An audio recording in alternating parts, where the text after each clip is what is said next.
തൃശ്ശൂരിലെ LDF സ്ഥാനാർത്ഥി VS Sunilkumar ഇപ്പോൾ നമ്മുടെ പ്രതിനിധി സൂരജ് സജിക്കൊപ്പം തൃശ്ശൂരിലുണ്ട്. തത്സമയം VS സുനിൽകുമാർ നമുക്കൊപ്പം ചേരുകയാണ്. ഗുഡ് മോർണിംഗ് സൂരജ് സജി, പറയൂ. LDF സ്ഥാനാർത്ഥിക്ക് ഒരു ആശംസയൊക്കെ പറഞ്ഞിട്ട് നമ്മൾ കാര്യങ്ങളൊക്കെ ചോദിക്കാം. ഓക്കെ. അതെ എസ് കെൻ, എന്തായാലും ഗുഡ് മോർണിംഗ്. ആദ്യമേ തന്നെ വിജയാശംസകൾ എസ് കെനും പറഞ്ഞിട്ടുണ്ട് എന്തായാലും.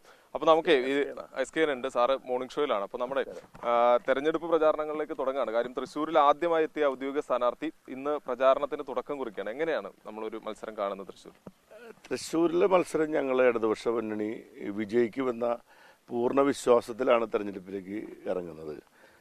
കഴിഞ്ഞ തവണ ഉണ്ടായിട്ടുള്ള ഒരു പരാജയം ഇടതുപക്ഷത്തെ സംബന്ധിച്ച് ഇപ്പോൾ ആവർത്തിക്കാൻ ഒരു സാധ്യതയില്ല.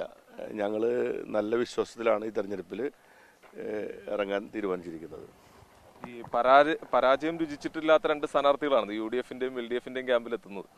അല്ല, അത് ജനങ്ങളാണല്ലോ. നമ്മൾ പരാജയപ്പെടണോ അല്ലെങ്കിൽ വിജയിക്കണോ എന്നൊക്കെ തീരുമാനിക്കുന്നത് ആത്യന്തികമായിട്ട് ജനങ്ങളാണ്. അപ്പോൾ ജനങ്ങൾ ഈ തെരഞ്ഞെടുപ്പിൽ കൃത്യമായ രീതിയിൽ കാര്യങ്ങൾ മനസ്സിലാക്കുന്നുള്ളതാണ്.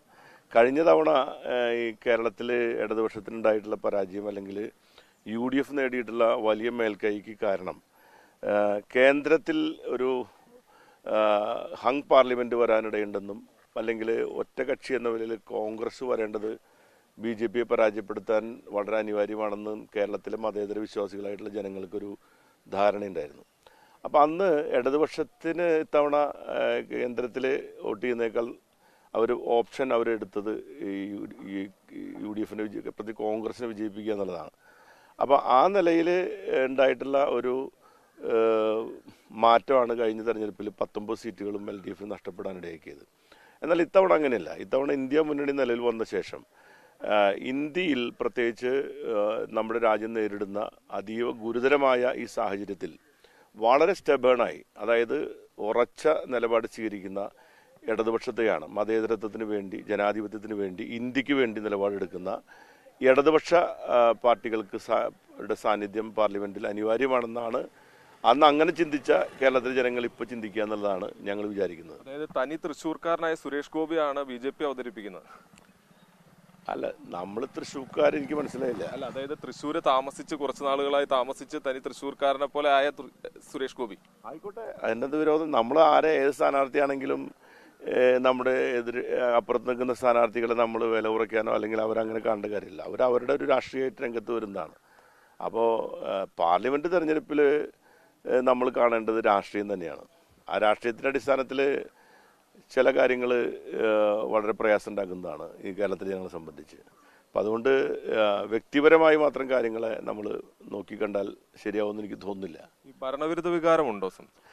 ഭരണവിരുദ്ധ വികാരമൊന്നും കേരളത്തിൽ ഉണ്ടാവില്ല. കാരണം എന്താണെന്ന് വെച്ചാൽ ഇത് കേന്ദ്ര ഗവൺമെന്റിനെതിരായ ഭരണവിരുദ്ധ വികാരം തീർച്ചയായിട്ടും ഉണ്ടാവും.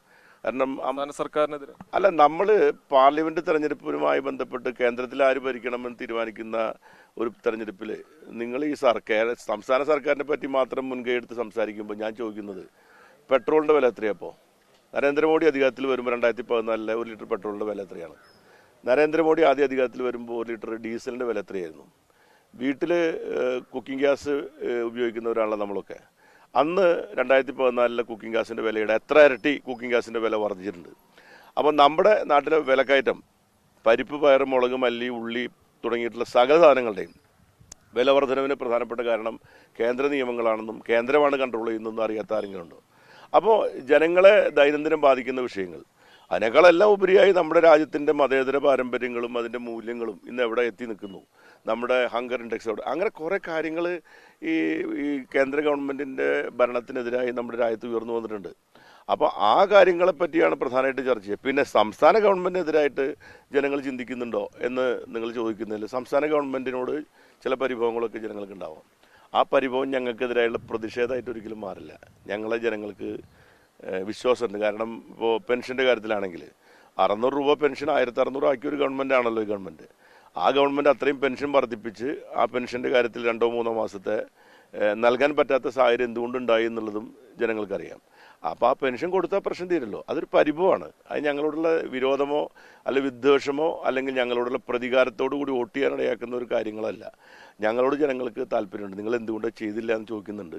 ചെയ്യാൻ എന്താണ് കാരണം എന്ന് ഞങ്ങൾ പറയുമ്പോൾ അത് വിശ്വാസത്തിലെടുക്കാൻ ജനങ്ങൾ കഴിയുകയും ചെയ്യും. അപ്പോൾ അതുകൊണ്ട് ഈ തെരഞ്ഞെടുപ്പിൽ ഇടതുപക്ഷ ഗവൺമെൻറ്റിനോടുള്ളൊരു പ്രതികാര ബുദ്ധിയോടുകൂടി ജനങ്ങൾ വോട്ട് ചെയ്യും എന്ന് അല്ല ചിന്തിക്കേണ്ടത്, മറിച്ചാണ് ഉണ്ടാവേണ്ടതെന്നാണ് എൻ്റെ അഭിപ്രായം.